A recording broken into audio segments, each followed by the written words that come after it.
Lightly. Just wash the head really well and use the whole thing.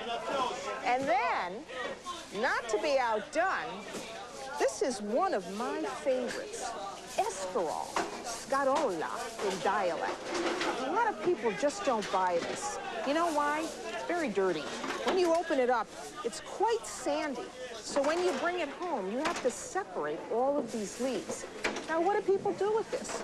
Well, the Italians like to saute this. Serve it with some raisins, maybe some pine nuts, or you just break it up and put it in a salad raw. But not today. You and I are going to do something very different. We're going to make a pizza with scarola. So come on, let's go nella cucina and get started.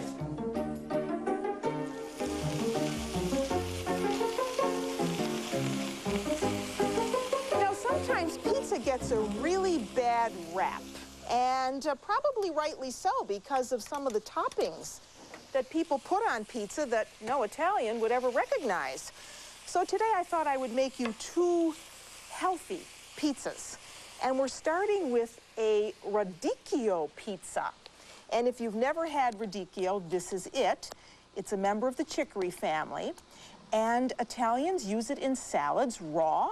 And in northern Italy, from where radicchio comes from, there are two types, the round-headed and the radicchio di Treviso, which is the more elongated radicchio. This is put on the grill, cut in half with a little bit of olive oil, salt, put on the grill, and eaten as a vegetable. And today we're going to have it just cooked down. Here I've got radicchio in a saute pan. I've added 1 large clove of garlic, just cut in half so I can fish it out, and a little bit of olive oil. And you see how it changes color after it is cooked.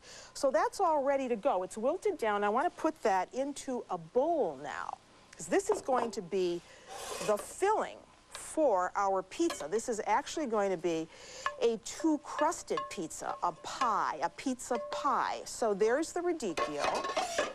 And with it, we're going to have some capers. So there are capers chopped up. And here are capers, how you buy them in a jar. Now, you can either get them in salt or you can get them in brine. However you get them, you want to make sure that you rinse them off because they are salty. And I think this adds a really nice flavor with the radicchio. So there are our capers. And I also love to have olives with this. And since this year we've spent a lot of time in Puglia, the heel of Italy, we're talking about olives because this is an area that produces some of the best olive oil in Italy. And these are called Cerignola olives, these big, green, meaty, plumpy olives. You can use any kind of olive you want, but I put like this particular olive in this dish. So in go the olives. And you mix this up, and we're going to give this just a little bit of pepper and some salt, but you really want to gauge the amount of salt you're going to put in here because you've got the capers and you've got the olives. And later on, I'm going to be adding some cheese. So that's all there is to that mixture. So you make that ahead of time and you set it aside. And then you go ahead and you get your dough prepared. So put the cheese off to the side and use that later and talk to you about making dough. So now you can either make dough or you can buy dough, but I prefer to make it, and it's a very easy thing to do. Let me show you what we have here. You want to start, of course, with yeast, dried yeast. And when you buy dried yeast, you're either going to buy it in a package or you're going to buy it in a jar like this if you make a lot of yeasted products. And if you buy it in a jar like this, once it's opened, you want to keep it in the refrigerator or the freezer. So for this basic dough, this is a basic pizza dough you could use for any type of pizza. We want about 1 1/4 cups of warm water. I mean warm water, not hot water. Water that's about 110, 115 degrees. And if you've never made dough before and you're a little you're a little timid about what the water temperature should be, get yourself an instant read thermometer. And then you'll know by putting the thermometer in the water and looking at it what temperature you have. Because if the water is too cold, then the yeast is not going to ferment. If the water is too hot, you're going to kill the yeast. So you want about a teaspoon, I use a teaspoon and a half of yeast in water. And the less yeast you use, the slower will be the rise, the better will be the flavor. That's an important thing to remember. You don't need to use a whole packet of yeast to make dough. This 1½ teaspoons is enough for us to proof about 6 cups of flour. So you let the yeast dissolve in the water, and now you need the flour. So for this, you want to use a good unbleached all-purpose flour, something that has a protein content of about 11%, because you need to develop gluten. And the best way to measure flour, if you don't have a scale, is to do the sprinkle and sweep method. First of all, use the right measure. You want a dry measure for measuring dry ingredients. That means metal or plastic, not glass. So you sprinkle in the flour, and then you sweep. And that'll give you a cup of flour if you're not using a scale. Most people in this country do not use scales like they do in Italy. So I'm going to start with about 3 cups of flour. When you make dough, you know, after a while, your hands tell you if you have enough flour. So let's start with about 3 cups. We can always correct this. If it's too dry, we can add a little bit of water. If it's too wet, we can add a little bit of flour. I'm going to give this about a tablespoon or teaspoon of olive oil. Give that just a bit more, because I like the flavor of olive oil in dough. And of course, we need salt. Salt is going to give you flavor, and it's going to control the rise. If you make dough without salt, it's just going to run rampant, and then you will not have very good flavor development. So that's all there is. So then the next thing is to use your hands and to get yourself a ball of dough.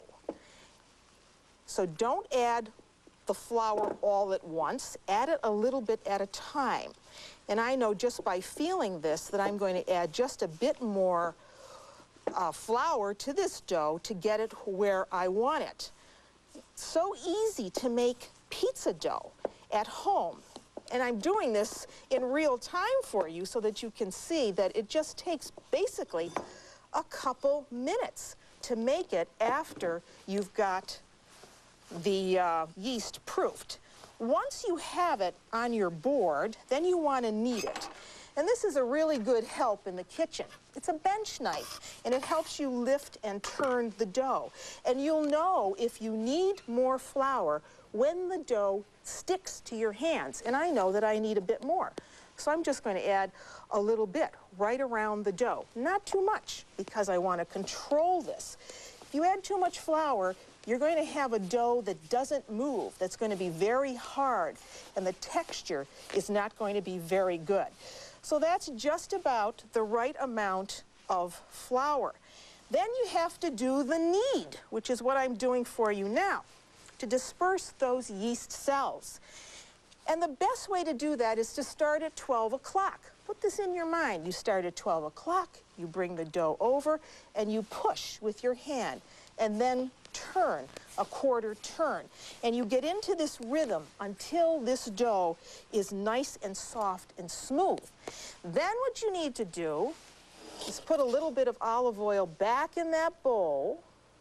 So this needs about 5 minutes of kneading. You take that dough, put it in a bowl, and just move it around in that olive oil, just to coat it. That's all there is to it. Now you cover it, and you put this somewhere warm, but not in your oven. You do not want to put that, you don't want to preheat the oven and then put the dough in there, because that'll make it too warm. You want it somewhere where it's about 75 degrees. That's warm enough for dough to proof. So when it is proofed, isn't this gorgeous? It looks like this. Here's a dough. that's all ready to go. Now we're going to be putting this on a perforated pizza pan. See, it's a non-stick pan, and it has holes. And what this is going to do is help the crust cook evenly on the bottom so that it's not soggy. So you punch down the dough, you take it out of the bowl it's in, and now you've got to knead that again. And the whole point here is to really disperse those yeast cells so that everything is very uniform throughout the dough. So you give it a couple kneads, and you really need to let dough relax. You want to relax the gluten, because if it isn't relaxed, it's going to spring back on you, and it's going to be very difficult to work. So you'll know by feel and also by rolling out the dough whether or not you can roll it. So let it relax on your counter a little bit. Then, excuse me, I got a little frog in my throat because I'm getting so excited here. Then you want to put a little bit of flour on the board, not too much, again controlling this, and roll this out. So let's flatten it out some. And get out a trusty mattarello, which is Italian for rolling pin. And then you roll the dough out. And if it is relaxed enough, it's not going to spring back and hit you. You see, and as you move the dough around on the board, you're going to relax that gluten as you roll. So you get it to an even thickness. Now we're going to make, a 10 or 12-inch pie here. You could do this one, this particular pizza, which is a double-crusted pizza, in a pie pan, but I like to do just a free form and lift the dough up every now and then and turn it. And if it sticks, again, you want to add just a bit. You see, I'm not adding very much flour at all.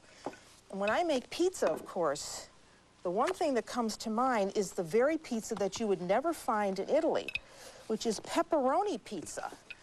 That's right. People go to Italy and they think they're going to get pepperoni pizza because they're envisioning a pizza with lots of tomato sauce, pepperoni, which is dried sausage, and lots of gooey cheese.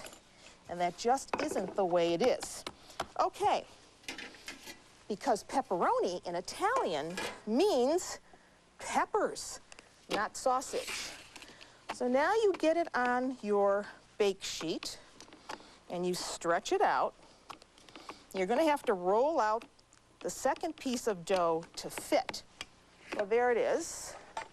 You give this a little bit of olive oil over the top. Give it a nice brushing. And your oven is on at 375 degrees. You're going to let this rise for about 20 or 25 minutes. There's your cooled down filling. And I'm going to put this on the pizza now, right over the top. Isn't that pretty? Very healthy. And spread it out. And now I'm going to add some cheese to this, because what I like with this is a little bit of fontina cheese, which is a cow's milk cheese that is semi-hard cheese from the northern region of Italy, the Val d'Aosta. So we're going to put some fontina over the top, just like that. And then we need to roll out the second sheet of dough. So you admire that while we get the rest of that ready. So there's the bottom. And now here's the top. You're going to do the very same thing. Put a little flour down. Get out that mattarello. And roll that second piece of dough out to fit the top. Then what you want to do is really pinch the edges closed, because you don't want the filling to seep out. And I love to serve this with a glass of white wine, a good dry white wine. This makes a wonderful beginning to a party. It's a little bit different. People aren't expecting a pizza like this. You could also make this pizza open-faced. So in other words, you don't have to do a double crust, but I kind of like the surprise of what's inside. So you see how nice and stretchy this dough is. And of course, you find so many different kinds of pizzas all over Italy. The classic one will always remain pizza margherita, because pizza was indeed invented in Naples. So I'm going to give this a couple more passes with the roller before I try to stretch it over the filling. Okay, that looks good. Bring that up, put it over the top, and then just stretch. And if you've made the dough correctly, it should go very easily, right to the edges. You want to pinch those closed. And it's even better if you take a fork and go around the outside and pinch those edges closed. It's almost like making a big calzone, if you will. So there it is. And now we want to put an egg over the top, an egg wash. So here's an egg. Just want to beat that up with a fork.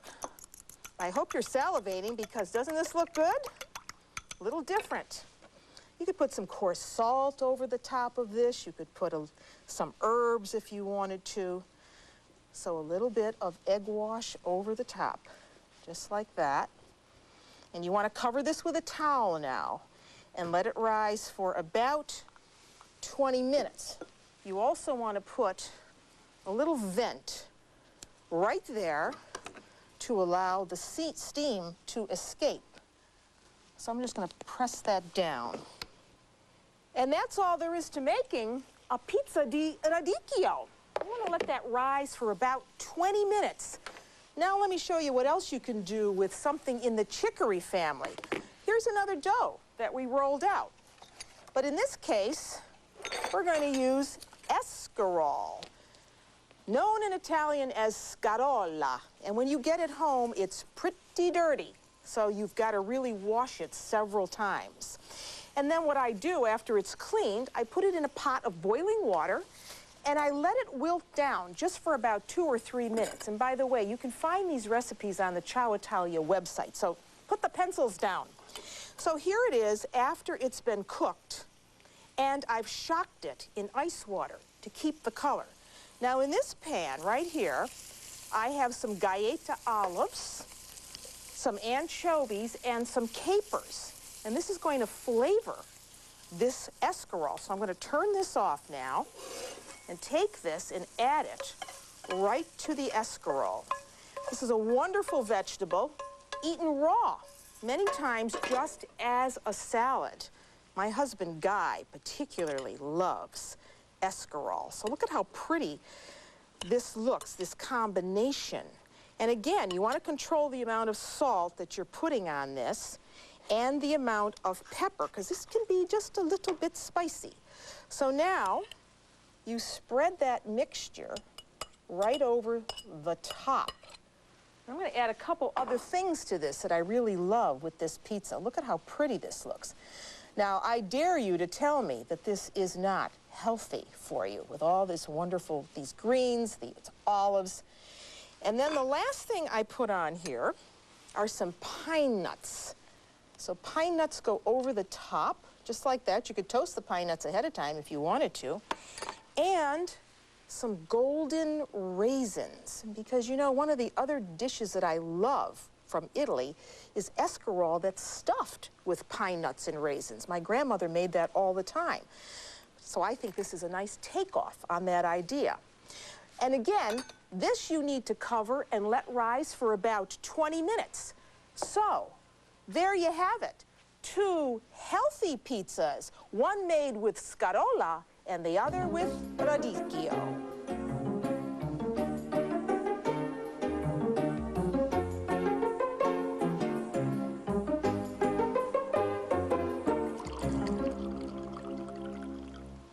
The next time you're craving pizza, why don't you try making these 2 healthy versions that we did for you today?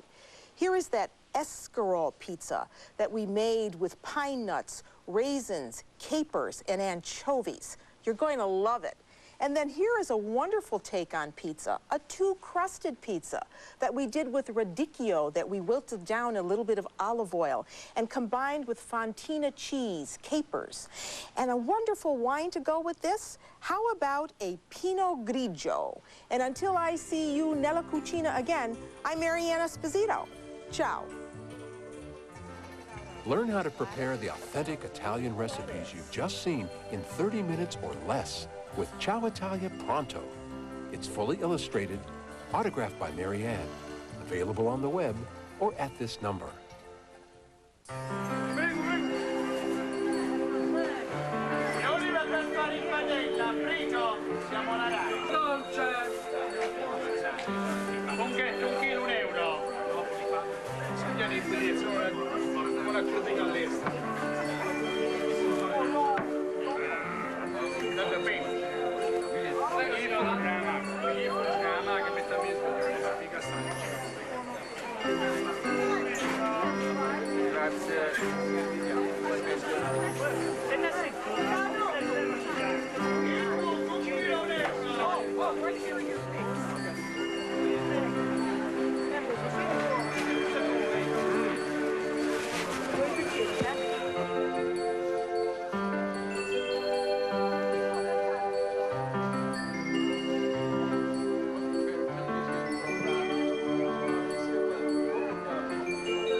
You can learn more about the culture and cuisine of Italy's many regions and prepare many of their unique recipes by visiting Marianne at her website, ciaoitalia.com.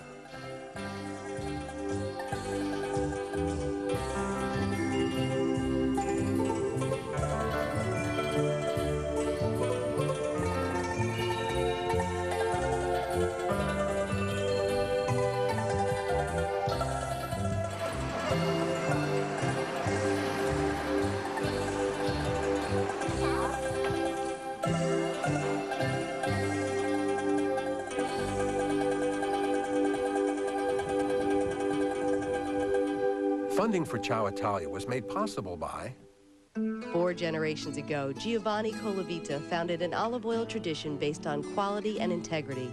That art of harvesting, pressing, and bottling fine Italian extra virgin olive oil has remained to this day. Colavita. From Piedmont to Sicily, from over 70 estates throughout the major wine regions of Italy, Leonardo Locascio has been selecting Italian wines for more than 25 years. Imported by Winebow Incorporated, New York, New York. VendaRavioli.com, a place you can return to again and again. A place where every day is Sunday, food, family, friends. At VendaRavioli.com, quality is our way of saying we care. In Norwich, we sure like to bake. It's the home of King Arthur flour, and we believe in baking with only the finest, all-natural ingredients.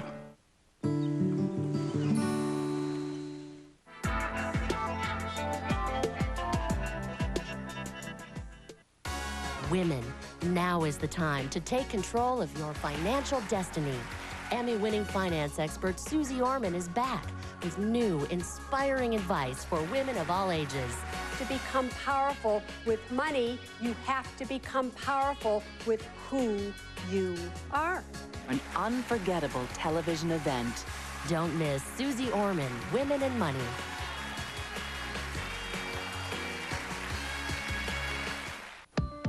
Jack Yeardley made his living 50 feet off the ground. It was fun. It was different. I mean, you know, you're halfway scared, but I guess you're probably at that age, you're too dumb to be scared. Pole by pole, road by road, Jack was literally linking people together. Yeah, when I first started, we was just supplying the power for the porch light. And now it's so much more. The flow of power, it really is the flow of information. And public TV is one of the best sources. It gives you a chance to learn something that you've never known before. It makes a better educated public. Guys like me laid the groundwork, and we just want to see it put to good use. That's why Jack included his public television station in his will. Consider joining the community of people who want public television to span generations.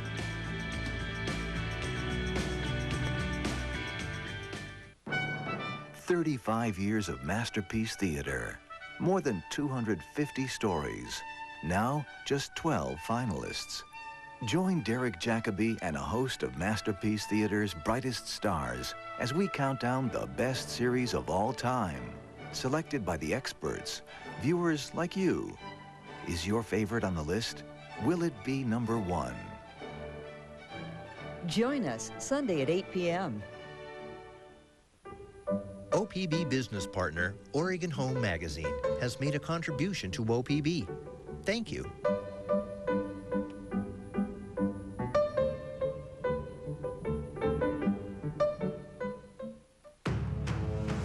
Nature is celebrating an anniversary. 25 years. From the beauty and wonder to the violent and extreme. Join us for this special episode, looking back at the most memorable wildlife scenes ever recorded. Join us for the best of nature.